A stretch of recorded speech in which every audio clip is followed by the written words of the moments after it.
Hi everyone. ಪ್ರತಿ ಸಲ ಮೊಟ್ಟೆಯಿಂದ ಆಮ್ಲೆಟ್, ಮೊಟ್ಟೆ ಸಾರು, ಎಗ್ ಬುರ್ಜಿ ತಿಂದು ಬೇಜಾರಾಗಿದ್ಯಾ? ಹಾಗಿದ್ರೆ ಸ್ವಲ್ಪ ಡಿಫ್ರೆಂಟ್ ಆಗಿ ಈ ರೀತಿ ಎಗ್ ಪೌಚ್ ಮಸಾಲ ಅಥವಾ ಎಗ್ ಡ್ರಾಪ್ ಮಸಾಲಾನ ಮಾಡ್ಕೊಳ್ಳಿ. ಸಖತ್ ಟೇಸ್ಟಿ ಇರತ್ತೆ. ಇದೊಂದು ಮಾಡ್ಕೊಂಡ್ರೆ ಸಾರನ್ನ ಸಪ್ರೇಟ್ ಆಗಿ ಮಾಡ್ಕೋಬೇಕು ಅಂತನೂ ಅನ್ಸಲ್ಲ. ಈ ಮಸಾಲೆನೇ ಚಪಾತಿ ಪರೋಟಗಳಿಗೂ ಒಳ್ಳೆ ಕಾಂಬಿನೇಷನ್ ಆಗತ್ತೆ.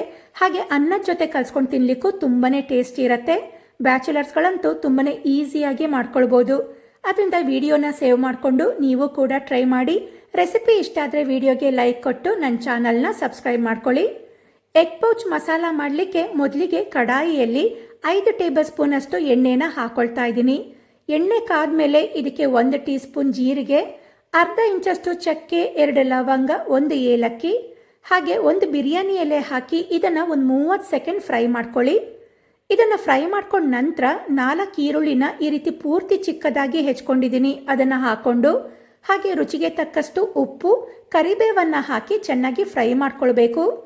ಈರುಳ್ಳಿ ಜೊತೆಗೆ ಉಪ್ಪನ್ನು ಹಾಕಿರೋದ್ರಿಂದ ಈರುಳ್ಳಿ ಬೇಗ ಫ್ರೈ ಆಗತ್ತೆ. ಈರುಳ್ಳಿ ಎಲ್ಲ ಚೆನ್ನಾಗಿ ರೋಸ್ಟ್ ಆಗೋ ತನಕ ಫ್ರೈ ಮಾಡ್ಕೊಳ್ಳಿ.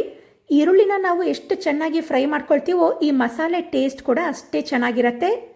ಈಗ ಈ ಈರುಳ್ಳಿ ಫ್ರೈ ಆಗೋದ್ರೊಳಗೆ ಒಂದು ಸಿಂಪಲ್ ಆದ ಮಸಾಲೆನ ರೆಡಿ ಮಾಡ್ಕೊಳ್ಳೋಣ. ಮಸಾಲೆ ರುಬ್ಕೊಳ್ಳೋಕ್ಕೆ ಜಾರ್ಗೆ 5 ಹಣ್ಣು ಟೊಮ್ಯಾಟೊನ ರಫ್ ಆಗಿ ಕಟ್ ಮಾಡ್ಕೊಂಡಿರೋದನ್ನು ಹಾಕಿದ್ದೀನಿ. ಹಾಗೆ 2 ಹಸಿಮೆಣಸು, ಖಾರದ ಪುಡಿ ಜಾಸ್ತಿ ಹಾಕೊಳ್ಳೋದ್ರಿಂದ ಹಸಿಮೆಣಸನ್ನು 2 ಹಾಕಿದ್ದೀನಿ. ಈಗ ಮೇನ್ ಆಗಿ ಅರ್ಧ ಕಟ್ಟಷ್ಟು ಪುದೀನ, ಇದೇ ಮೇನ್ ಟೇಸ್ಟ್ ಕೊಡೋದು ಈ ಮಸಾಲೆಗೆ. ಅದರಿಂದ ಪುದೀನ ಹಾಕೊಳ್ಳೋದನ್ನು ಮರಿಬೇಡಿ.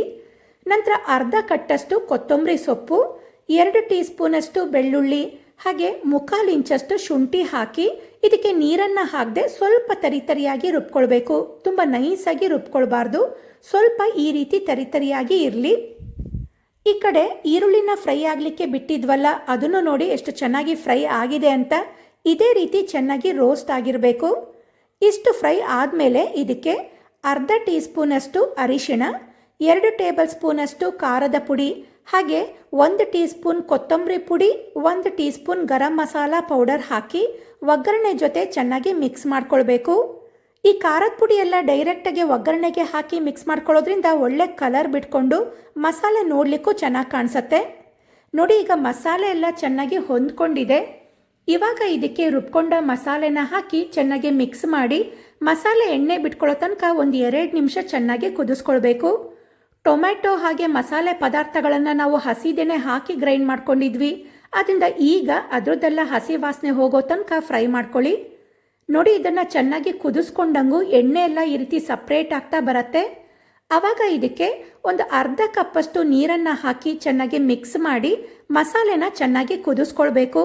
ಹಾಕಿರೋ ಮಸಾಲೆ ಪುಡಿಗಳು ಮತ್ತು ರುಬ್ಕೊಂಡ ಮಸಾಲೆ ಎಲ್ಲ ಚೆಂದಾಗಿ ಹೊಂದ್ಕೊಳ್ಳೋ ತನಕ ಒಂದು 4 ರಿಂದ 5 ನಿಮಿಷ ಲಿಡ್ ಕ್ಲೋಸ್ ಮಾಡಿ ಕುದಿಲಿಕ್ಕೆ ಬಿಡೋಣ. ನೋಡಿ, ಒಂದು 5 ನಿಮಿಷದ ನಂತರ ಮಸಾಲೆ ಎಲ್ಲ ಚೆನ್ನಾಗಿ ಕುದ್ದಿದೆ. ಇದಕ್ಕೆ ಜಾಸ್ತಿ ನೀರನ್ನು ಹಾಕಲಿಕ್ಕೆ ಹೋಗಬೇಡಿ. ಇದು ಗೊಜ್ಜಿನ ರೀತಿ ಇರಬೇಕು. ನೀರು ಜಾಸ್ತಿ ಆಯಿತು ಅಂದರೆ ಮೊಟ್ಟೆ ಒಡೆದು ಹಾಕಿದಾಗ ಮಸಾಲೆ ಎಲ್ಲ ಮೊಟ್ಟೆಗೆ ಹೊಂದ್ಕೊಳ್ಳಲ್ಲ. ಇವಾಗ ಇದಕ್ಕೆ ಮೊಟ್ಟೆಗಳನ್ನು ಒಡೆದು ಡೈರೆಕ್ಟಾಗಿ ಮಸಾಲೆಗೆ ಹಾಕೊಳ್ತಾ ಬನ್ನಿ. ಮೊಟ್ಟೆನ ಒಡೆದು ಡೈರೆಕ್ಟಾಗಿ ಮಸಾಲೆಗೆ ಹಾಕೊಳ್ಳೋದ್ರಿಂದ ಇದನ್ನು ಎಗ್ ಡ್ರಾಪ್ ಮಸಾಲ ಅಂತ ಕರೀತಾರೆ. ನಾನಿಲ್ಲಿ 6 ಮೊಟ್ಟೆನ ಒಡೆದು ಹಾಕೊಂಡಿದ್ದೀನಿ. ಮೊಟ್ಟೆಗಳನ್ನು ಒಡೆದು ಹಾಕೊಂಡ್ಮೇಲೆ ಇದ್ರ ಮೇಲ್ಗಡೆ ಅರ್ಧ ಟೀ ಸ್ಪೂನಷ್ಟು ಕಾಳು ಮೆಣಸಿನ ಪುಡಿ, ಹಾಗೆ 1 ಟೀ ಸ್ಪೂನಷ್ಟು ಕಸೂರಿ ಮೇಥಿನ ಮೊಟ್ಟೆ ಮೇಲೆ ಸ್ಪ್ರಿಂಕಲ್ ಮಾಡಿ ಇದನ್ನು ಮೀಡಿಯಂ ಫ್ಲೇಮ್ನಲ್ಲಿ ಒಂದು 3 ರಿಂದ 5 ನಿಮಿಷ ಬೇಯಲಿಕ್ಕೆ ಬಿಡಬೇಕು. ಇದನ್ನು ತುಂಬ ಹೊತ್ತನ್ನು ಬೇಯಿಸ್ಕೊಳ್ಬಾರ್ದು, ಮೊಟ್ಟೆ ತುಂಬ ಗಟ್ಟಿಯಾಗತ್ತೆ. ಒಂದು 4 ರಿಂದ 5 ನಿಮಿಷ ಬೇಯಿಸ್ಕೊಂಡ್ಮೇಲೆ ಹೆಚ್ಕೊಂಡ ಕೊತ್ತಂಬರಿ ಸೊಪ್ಪಿಂದ ಗಾರ್ನಿಷ್ ಮಾಡ್ಕೊಳ್ಳಿ.